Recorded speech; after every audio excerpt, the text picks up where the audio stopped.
Shifting the shape of your life is our theme for today. And everyone and everyone's life has a shape, so to speak. And metaphorically speaking, let's say you could be the shape of a gingerbread cookie or the shape of a triangle or a circle. And of course I'm oversimplifying it, but just to give you a visual that there is something that you project that then manifests as the experiences in your life. So if you're the gingerbread cookie, so to speak, maybe that means your life is the one in which you live in the nice house, you have the nice car, money comes very easily to you, you're very happy-go-lucky. Maybe if you're the square shape, maybe things are a little more difficult for you, maybe some things are, well, you're very organized perhaps, but maybe the house is harder for you, the money might be harder for you, because your life is in that shape, okay? So when you have this certain shape to your life, and even though I'm explaining it in these kind of simple terms, it's more like you create this shape by the way you think, the way you move, the way you interact with people. So you remember those string games we used to play as kids?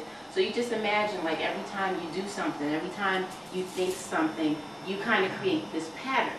And as you shift the pattern, you shift the way you react, you shift what the shape of your life looks like. And so whatever this pattern is, whatever this shape is, that actually determines what's possible in your life at that time based on your shape. Because even though people say, oh, anything is possible, it's not really. It really depends on how open you are. So if you had a shape where you're nice and big like this, well, yeah, a lot is possible in a shape like this. But if your shape is like this, not so much is possible. And the thing about momentum when you're trying to manifest something, well, here's a good example that my teacher gave me. I love this one. Imagine you're having sex and you're almost at the point where you're going to orgasm. And let's say you just stop and you read a book, make some dinner, make some phone calls. You can't go back and just pick up where you left off because the momentum is gone. Now you have to start all over again. And so that's something that people don't realize sometimes when they're manifesting, and it seems to be taking way longer than they think it should. Because if you stop the momentum, you can't just pick up where you left off energetically, even though you think you're going back to where you left off. You have to build that energy all over again.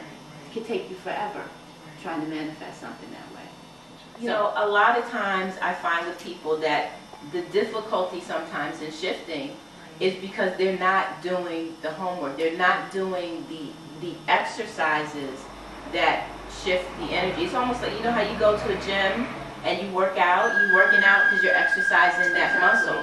And that's the same principle with doing your homework. You know, those things that you're doing help you to exercise this different kind of muscle, so to speak. It allows you to move a different way, to interact a certain way, different way. And so that gives you the power and the ability to shift that shape a little more easily. You know, we'll do some techniques that help you do that on the outside. We're focusing on making the shift on the inside. Because just like each of us has a shape, or our life has a shape, the dream that you want to achieve also has a shape. So the real secret to achieving the dream is to get your shape to match the shape of your dream. And that's essentially what we're going to be doing. Okay? What if you don't